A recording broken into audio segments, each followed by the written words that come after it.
Good afternoon, I'm Mai Rodriguez and this is Newsfeed. Malacañang distances from China's move to ban former Senator Francis Tolentino from its territories. In a press briefing, Palace Press Officer Claire Castro deferred the issue to the Foreign Affairs Department. But Castro maintains this will not weaken the government's resolve to defend the country's sovereignty. Ano po ang magiging dahilan ng China sa pagban kay Senator Tolentino? Kanila po itong desisyon.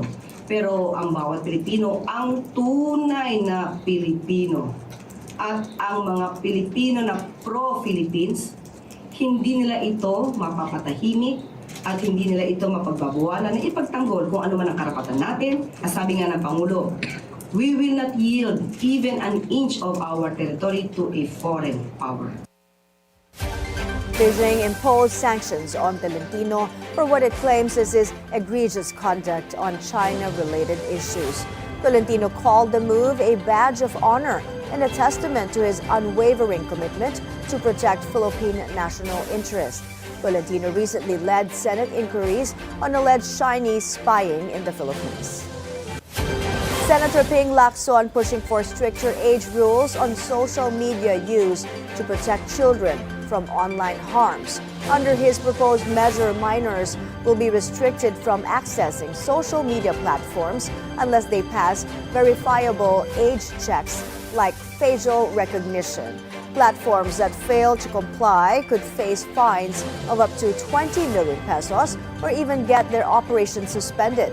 Lacson says this is in response to growing concerns over mental health risks, cyberbullying, and the exploitation of young users. The DICT will lead enforcement with support from agencies like the National Telecommunications Commission and the DepEd.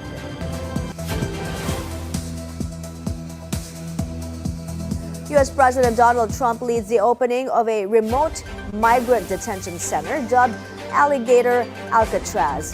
The facility sits in a vast subtropical wetland in Florida and is teeming with alligators, crocodiles, and pythons.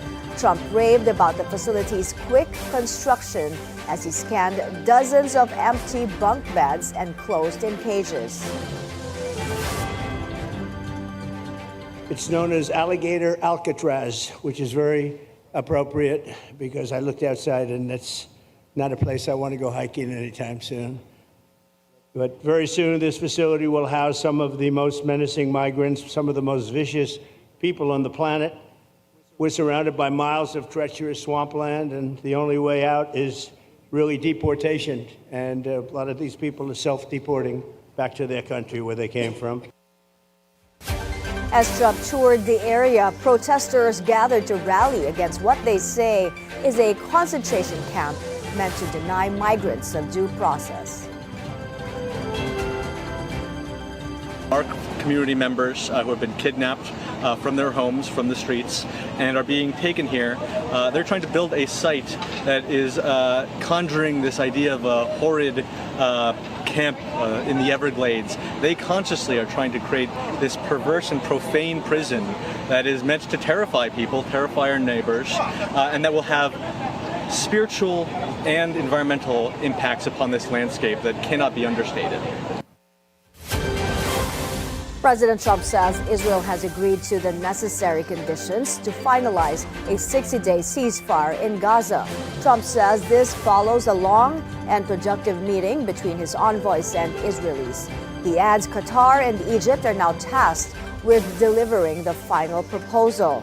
He also urges militant group Hamas to take the deal. The conflict began October 2023 after Israel launched a military campaign in response to an attack by Hamas. More than 56,000 people in Gaza have been killed since then. And a partial verdict reached in the sex trafficking trial of disgraced hip-hop mogul Sean Diddy Combs. After a 7-week trial and 2 days of deliberation, the jury now has a verdict on 2 counts of sex trafficking and 2 counts of transportation to engage in prostitution.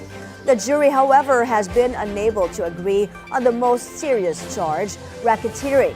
Count 1 is a racketeering charge which accuses Combs of being the ringleader of a criminal organization that forced women into sex marathons with escorts. It carries a maximum sentence of life in prison.